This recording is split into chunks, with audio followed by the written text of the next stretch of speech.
BC సంక్షేమం మన రాష్ట్ర జనాభాలో అత్యధిక శాతం ఉన్న వెనుకబడిన తరగతుల అభ్యున్నతికి మా ప్రభుత్వం కట్టుబడి ఉంది. వారి వికాసానికి పలు పథకాలని ప్రవేశపెడుతున్నాం. కళ్ళు గీత కార్మికులు తరతరాలుగా తమ వృత్తిని నమ్ముకొని జీవిస్తున్నారు. కళ్ళు గీసే క్రమంలో వారు తరచుగా ప్రమాదాలకు గురై ప్రాణాలు పోగొట్టుకుంటున్నారు లేదా శాశ్వతంగా వికలాంగులు అవుతున్నారు.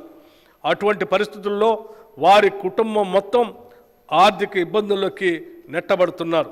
అయితే ఈ మధ్య కొత్త సాంకేతికతతో గీత కార్మికుల ప్రాణాలు కాపాడే ఒక పరికరం ఐఐటి హైదరాబాద్ వారు తయారు చేశారు. ప్రభుత్వం ఈ పరికరాన్ని పరిశీలించి రాష్ట్ర వ్యాప్తంగా ఉన్న కళ్ళు గీత కార్మికులకి అందజేయాలని నిర్ణయించింది. ఈ కిట్ యొక్క డెమో ఈ మధ్యనే అధికారులు కళ్ళు గీత కార్మికుల సమక్షంలో ముఖ్యమంత్రి గారి సమక్షంలో పరిశీలించారు. ప్రభుత్వం కొత్తగా ముదిరాజ్, యాదవ, కుర్మ, మున్నూరు కాపు, పద్మశాలి, పెరిక, లింగాయత్, మేరా, గంగపుత్ర కులాలకు 8 కార్పొరేషన్లని ఏర్పాటు చేసింది. ఆర్థికంగా వెనుకబడిన కులాలు సంక్షేమం కోసం ఒక వెల్ఫేర్ బోర్డుని ఏర్పాటు చేసింది. ఈ కార్పొరేషన్లు మరియు వెల్ఫేర్ బోర్డు వెనుకబడిన తరగతుల అభ్యున్నతికి తోడ్పడతాయి. సమాజంలో అందరూ అభివృద్ధి చెందాలి మరియు సమాన అవకాశాలు పొందాలి. అంటే ప్రస్తుత సమాజంలో ఉన్న అసమానతలను అర్థం చేసుకోవటం చాలా ముఖ్యం. అంతేకాకుండా కుల గణన ద్వారా ఒక మంచి మార్పు సమానత్వం వైపు తీసుకొని రావచ్చని మా పార్టీ నాయకులు శ్రీ రాహుల్ గాంధీ గారు తెలంగాణలో ప్రచారం చేస్తున్నప్పుడు అన్నారు.